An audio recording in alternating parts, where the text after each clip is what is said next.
The last 10,000 years have brought the extinction of animals from the mastodon to the aurochs to the thylacine. But what if we could bring those animals back to life? That's exactly what Colossal Biosciences is claiming that they can do. The direwolf hasn't walked the earth for 13,000 years, but now Romulus, Remus, and Khaleesi are growing up in Colossal's labs. But are these truly direwolves? And in what many consider the sixth mass extinction, what does the idea of de-extinction mean for our ecosystems? This is a question that's become increasingly relevant as more ecosystems become endangered and as science advances. As the Smithsonian's National Museum of Natural History notes, 99% of all species that have ever lived on Earth are now extinct. There have been 5 major mass extinction events throughout history. We are currently in the 6th. Our encroachment on habitat is the biggest cause of this biodiversity crisis. In a video from Colossal Biosciences, it's stated that some scientists estimate that by 2050, half of all species that are alive today will be facing extinction. The idea of de-extinction is a challenging and ambitious scientific project that has stirred discussion in the scientific community as well as controversy in popular culture. The concept forces us to consider not only our impacts on the planet, but also our current role in actively shaping its future.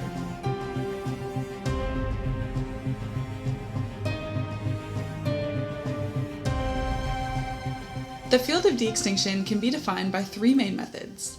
The first is backbreeding, where scientists attempt to reverse evolution through selective breeding. For example, we have bred hundreds of distinctly different dog breeds from wolves. To breed back to a direwolf would mean relying on a small percentage of direwolf DNA that still exists in a living population, likely gray wolves. This would be an arduous process of selective breeding over countless generations with little certainty of success, as well as little genetic diversity in the final result. The second is cloning, which involves the transfer of nuclear DNA from the donor species to the egg of a closely related surrogate species. This method was famously used to bring back a Pyrenean ibex in 2003, but the newly de-extinct ibex died only a few minutes after birth due to lung failure. Developmental problems like this are inherently expected from cloning and are one of the main challenges with this method. Also, cloning only works if the nuclear DNA was taken while the species was alive. Therefore, we can't bring back any animal that we only have frozen specimens for. If you're enjoying this video, please leave a like and subscribe. It really helps me and the channel out. And stay tuned for weekly content on the math and science of the world around us. The third and most advanced method is CRISPR-Cas9, which is often described as cut and paste, but for DNA. The scientific community first began using this technology for gene editing in the 2010s thanks to the pioneering work of scientists who discovered how bacteria use the system to fight off viruses.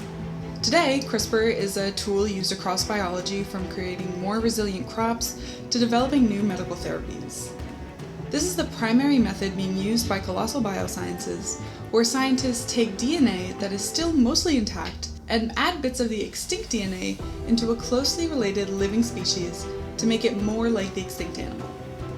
It's a really amazing and exciting scientific development, and the genetic diversity for this new animal comes from the genetic diversity of the animal that is being gene edited. But even using CRISPR, we cannot truly reverse extinction. What the Colossal researchers are doing when they use this method is creating a new organism that is like the extinct animal. This new organism is what Colossal calls a functional equivalent, and is how they created the 3 direwolves. Because of this, Colossal has redefined de-extinction in their own terms, asserting that the functional essence of a species can be restored without complete genetic recreation. This contrasts with the traditional sense of the word, which implies a perfect clone of a previously extinct animal. Colossal Biosciences, which has a $10 billion valuation, is a company led by tech entrepreneur Ben Lamb and geneticist George Church. Their mission is to apply biotechnology in new ways, not only to resurrect extinct species, but also to develop techniques that can be applied more widely to help conserve endangered living species. The company, according to an article on Resurrecting the dodo bird, aims to bring conservation to the forefront of our cultural zeitgeist and bring balance back to avian species and the countless ecosystems they inhabit. In fact, Ben Lamb told CNN that the biotechnology Colossal develops will be used to help rescue animals on the brink of extinction, as well as those that have already disappeared. He shared that Colossal has produced 2 litters of cloned red wolves, the most critically endangered wolf species, using a new, less invasive approach to cloning that was developed during the dire wolf research project. This work is significant because red wolves, native to the southeastern United States, were once declared extinct in the wild. Colossal's work helps to create a genetic backup for the species, increasing the gene pool and potentially aiding in future rewilding efforts. Lamb believes that they could have a scalable de-extinction system that isn't going to replace conservation, but is kind of that additional backup that we need, especially in these dire cases. The company's work is funded by private investors, and the project candidates, such as the dire wolf or the woolly mammoth or the dodo bird, must be sensational to attract this funding. The dire wolf is a great example due to its popularity from TV and fantasy like Game of Thrones. The exciting part of Colossal's work is their application of this knowledge in new ways, particularly with large mammals, and the potential to create new organisms that might be able to fill the gaps left in ecosystems by extinction. The science behind Colossal's dire wolf project is a detailed process that begins with ancient DNA. The dire wolf, which has been extinct for 13,000 years, has left behind specimens from tens of thousands of years ago. These were not from the famous La Brea tar pits where 400 dire wolf skulls were discovered, as these do not preserve DNA. Colossal has used multiple copies of the ancient genome to create an almost complete genetic blueprint. They then map this DNA to the closest living relative. While Colossal is using the gray wolf for this project, a paper published in Nature in 2021 also indicates that the lineage of the dire wolf is related to the jackal. Colossal is also using a major scientific breakthrough where they can create cell lines from blood and can pick the genes that affect specific traits they want to see in the new animal. The genetic diversity for these new animals comes from the genetic diversity of the gray wolves that are gene edited.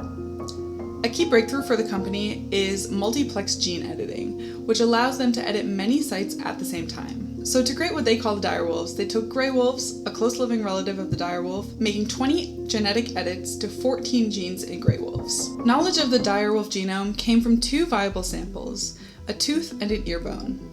Then, specific genes that contribute to dire wolf traits, such as white fur, more powerful shoulders, larger teeth, and more muscular legs, were edited into the gray wolf genome. Thus, the new gray wolf has more dire wolf-like traits. In response to criticism that Colossal hasn't really created a dire wolf, but has rather made gray wolves more like dire wolves, a Colossal scientist has even admitted that they haven't really made dire wolves, but are instead creating a hybrid or functional equivalent, which in their definition is de-extinction. Colossal is also working on other species, like the dodo.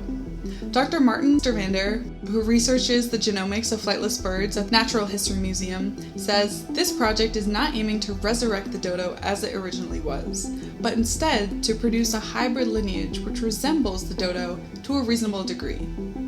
Once the dodo gametes are made, Nicobar pigeons will be used as surrogates to give rise to the de-extinct species. By tackling this challenge, Colossal says that it hopes to create techniques that can be applied more widely to help conserve endangered living birds. It also argued that the prospect of a resurrected dodo might drive further efforts to restore habitats and deal with invasive species on the island, as its reputation means that people will sit up and take notice. This is important because, as Dr. Stervander says, there's no point in reintroducing the dodo if the threats that originally faced it on Mauritius are not dealt with. A similar argument is made for the woolly mammoths, who maintained a grassland across Eurasia and North America. But we don't know what would really happen if they were brought back because the ecosystems are so complex and dynamic that we can't predict all the consequences. However, we do have a successful historical example of reintroduction having a positive effect on an ecosystem, which is the reintroduction of wolves into Yellowstone Park, which influenced a cascade of effects in other animals and plants throughout the ecosystem. So the question remains, can we find ways to restore animals that have specific purposes in an ecosystem in order to stabilize and support our current ecosystems? The dire wolves, for example, would likely not fit into a current ecosystem, but another animal could be created that might. Despite the excitement, there are many ethical concerns and controversies surrounding de-extinction efforts. A research associate at the Natural History Museum, an expert on extinct island birds, told CNN that there are so many species that desperately need our help and money. Why would you even bother trying to save something long gone when there are so many things that are desperate right now? McDougall Shackleton echoed this sentiment in a CNN article, saying that the idea of reviving species like this was intellectually interesting, but really should be a low priority. He added that, if we are concerned about island bird conservation, there are hundreds of threatened and critically endangered species in New Zealand, Hawaii, and other Pacific islands that need conservation resources more urgently. The counterpoint is that there is no guarantee that investors in dodo de-extinction would have put their money into other, more conventional conservation projects. The dangers of de-extinction also come from the unintended consequences. We don't know what will happen when something goes extinct, and we also don't know what will happen when species are reintroduced. There is a concern that if we can bring back species, then it won't matter if a current species goes extinct. There are also ethical concerns about what is good for the de-extinct animals or for currently endangered species.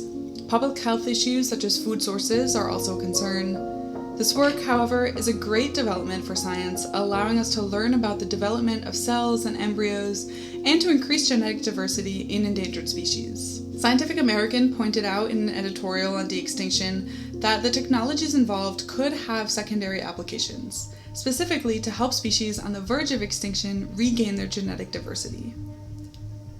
Colossal's work has already led to spin-offs that include two new companies, FormBio, a software company for computational biology, and Breaking, which is using biology to eliminate plastic waste and to break down microplastics. Scott Edwards, a professor at Harvard, said he was excited by the project of bringing back the giant extinct bird of New Zealand, the moa. He said that bringing back the moa would be different to the dire wolf, because birds develop in an egg, making the process more challenging. Edwards, who was not involved in the project, added that he does understand the ethical concerns with bringing these birds back, especially if there's no place for them. But he said, if it works, it will impress upon humanity just how much we've lost. This echoes a sentiment from a TED Talk in 2013 by Stuart Brand, titled The Dawn of De-Extinction. Are you ready? In conclusion, the work of Colossal Biosciences is a complex and groundbreaking field, defined by its application of rapidly expanding scientific knowledge in exciting ways. It has already contributed to major breakthroughs in gene editing and bioinformatics, leading to the creation of new companies and technologies with applications far beyond de-extinction.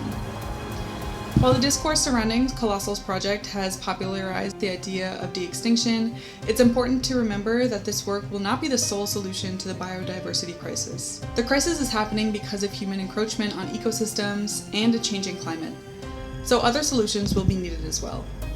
Instead, the creation of these new animals can be seen as one aspect of supporting the current ecosystems that we have and ensuring that they do not disappear. In these dire cases, the creation of an animal with similar traits could fill a crucial ecological gap. Colossal's work forces us to ask deep questions about our role in the sixth mass extinction, our responsibility to past and present species, and our power to shape the future of life on Earth.